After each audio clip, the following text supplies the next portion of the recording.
Hey, welcome back. Today we're going to talk about 10 easy steps to purchasing a property. Now, there is a process to buying a property, and if you want to make it easier on yourself, follow these steps. Sometimes we like to, as my grandpa would say, get the cart before the horse, and what happens is it usually ends out in some hurt feelings. Follow these 10 steps. It'll make the process a lot easier. So step number one, the first thing that you want to do is learn the process. The process is very easy to follow, and you want to make sure that there are real estate professionals out there that can help you through the process.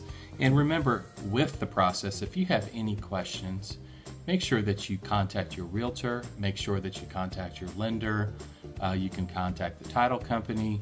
So step number one is to learn the process. Step number two, you need to speak with a lender. Now, most of us are not going to be going out and paying cash for a home. That's just the bottom line. The majority of Americans are probably going to be doing what's called a conventional loan, where you put 20% down and get a loan for 80% of the value of the home. Make sure that you talk to a lender. What's going to happen with the lenders, they're going to go through and check your credit. They're going to check what loan packages will work for you. So step number two is going to be talk to a lender. If you visit with a lender and they typically do a soft lookup on your credit, and so a soft pull on your credit, and if everything looks okay and the information that you're giving them looks okay, they'll get you a letter of pre-approval. It doesn't mean that you're guaranteed to get a loan, but what it does mean is that based on the information that you've given them that day, you are pre-approved for a loan up to whatever amount that they determine. So that's step number two, speak with a lender. All right, number three is to find a real estate professional. Working with a real estate professional is very important. When you work with a real estate professional, most of them will, whatever area you're looking for a property in, they have a intricate knowledge of that market and will be able to help you find a property that meets your needs. Also, going back to when you spoke with a lender, they may tell you you're looking for a house that qualifies for FHA, VA, or rural development loan, and your real estate professional can help you in finding out. There's numerous reasons why you should work with a real estate agent. We'll cover that in another video. So step number three is to find a real estate professional, a realtor.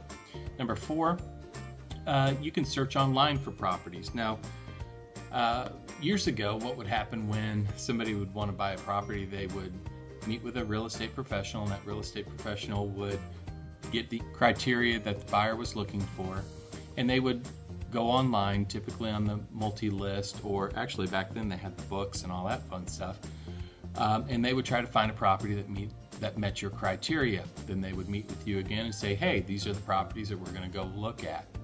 Nowadays, it's not like that. Typically what happens is a buyer comes in with printouts from the internet and says, hey, we want you to show us these properties. So step number four is research online. Find properties that interest you. And even if your real estate professional says, hey, that property's already under contract, or hey, we can't go see this one or that one, for whatever reason, at least that way your real estate professional has an idea of the type of property that you're looking for, the things that you like and dislike. So step number four, search online. Step number five, at this point, once you find the properties, talk to your real estate professional. They'll take you out and they will take you to some of the homes. They will set up showings and take you to the property so that you can view them. So at this point, in step number five, you want to go view the property.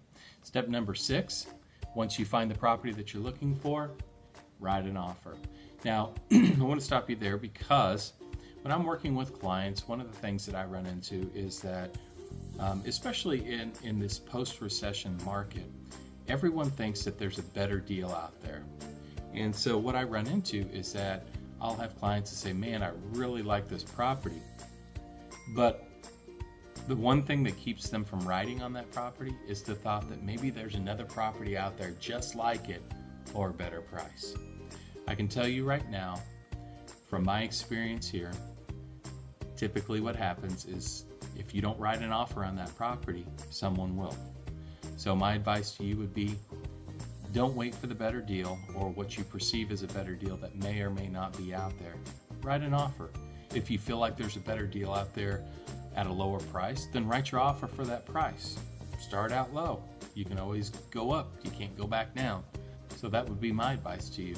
However, if you feel confident in that you're going to find a better deal, then it's up to you. Remember that your real estate professional works for you. But my advice would always be, you're going to write that offer. Don't wait. I would say probably 90% of the time when I take people out to view property, they write an offer. Doesn't matter how many properties we see. We could see 15, 20, or maybe 2, 3. Never fails. The first property that you go to see, that's the one they come back to. The problem is with our market the way it is now, when you come back to that property, it could be gone. So my advice is write the offer.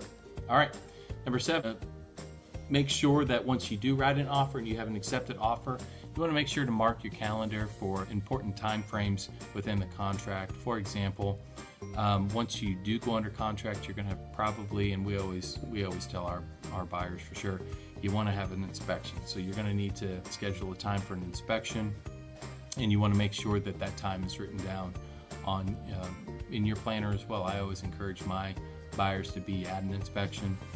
An appraisal, you'll also be having, your lender will require an appraisal. You want to make sure that that time frame is written down and scheduled so that you know when that is. Obviously closing, I don't have to tell you about that. You definitely want to make sure that you know when you're closing on your property. So there are various time frames that have to be met. Loan commitment date, that's another one. Gosh, that's an important one.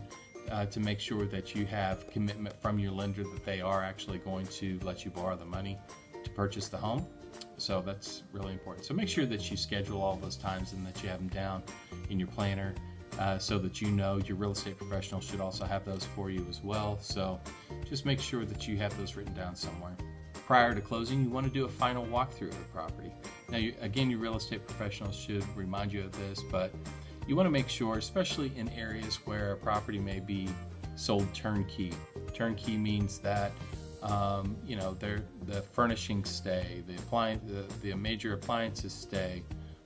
We've literally sold properties where they leave the towels, the flatware, all of that stuff. It all stays. And so you want to make sure that the things that are supposed to stay. And not only that, but you want to make sure that if you put into the contract, say that the property needs to be professionally cleaned prior to closing, you need to make sure that that's been done. So a walkthrough can help you with that. Your real estate professional will walk you through it. Typically, I do a walkthrough prior to closing, and then we take the keys back to closing, and once papers are signed, we give the keys to the buyer. So definitely want to do that final walkthrough, make sure that you have that scheduled. Then, of course, the next step is closing. Make sure you make it to closing. A lot of people don't realize this, but especially in our area where we get a lot of second home buyers, a lot of times a title company will do what they call a mail out, where they'll mail you your documents, have you pre-sign them, and then overnight them back to the title company if you can't make it to closing. Talk to your title company, and if something comes up to where you're unable to make it, make sure that they know ahead of time, and shouldn't be a problem. So, and then finally, number 10, once you close, you get the keys. So thanks again for watching. Remember to click subscribe at the bottom. Hopefully these tips are helping you out from a buyer's standpoint. If you have any further questions, feel free to comment below. I'll try to answer them as quickly and efficiently as I can. Again, thanks for watching.